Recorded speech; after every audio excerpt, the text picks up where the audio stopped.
국회의원 선거가 5개월여 앞으로 다가왔지만 군의군이 대구시로 편입된 데 따른 선거구 조정을 어떻게 할지 논의조차 진행되지 않고 있습니다. 여야가 비례대표 의원을 어떻게 뽑을지 등 선거제도 개편에 합의점을 찾지 못했기 때문인데요. 내년 총선이 깜깜이 선거가 될지도 모른다는 우려가 커지고 있습니다. 권윤수 기자입니다. 지난 7월 군의군이 대구시로 편입되고 나서 첫 국회의원 선거를 내년 4월 치릅니다. 군의군 인구는 2만 3천여 명으로 국회의원 1명을 뽑을 수 있는 단독 선거구가 되지 못해 대구의 다른 지역과 합쳐야 합니다.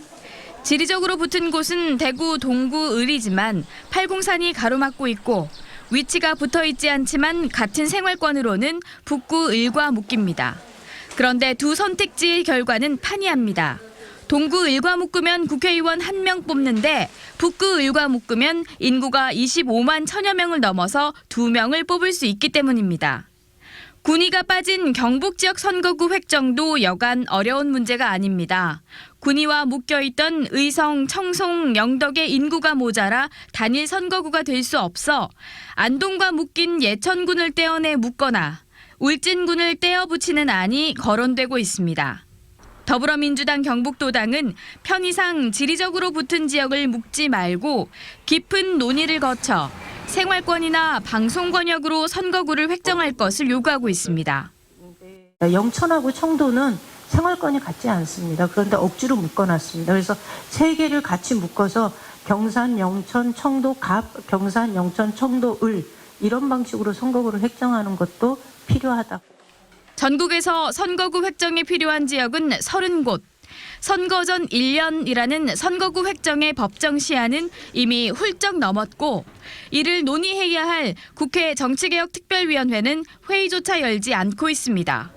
비례대표를 어떻게 뽑을지 정하는 선거제도 개편 합의에 진전이 없기 때문입니다. 의석수 변화를 논의하기에는 시간적 여유가 충분치 않아서 현행 의석수대로 253대 47로 가지 않을까 그렇게 지금 전망을 하고 있습니다. 의석수가 정해지면 지역구를 대상으로 한 선거구 획정이 작업이 이제 진행될 거예요, 아마. 여야는 총선 예비 후보자 등록이 시작되는 12월 12일 전에는 선거제도 개편과 선거구 획정을 마무리 짓는다는 계획입니다. 하지만 조금이라도 더 유리하게 하려는 여야가 팽팽히 맞서고 있어 올해 안에 마무리할지는 미지수입니다. 지난 21대 총선 때도 선거 39일 앞두고 가까스로 선거구를 획정하기도 했습니다. 후보자를 충분히 검토할 수 있게 유권자에 대한 배려는 하지 않고 정치인들이 자신들의 유불리만 따지면서 다가오는 총선도 깜깜이 선거로 전락하는 것 아닌지 우려가 큽니다. MBC 뉴스 권윤수입니다.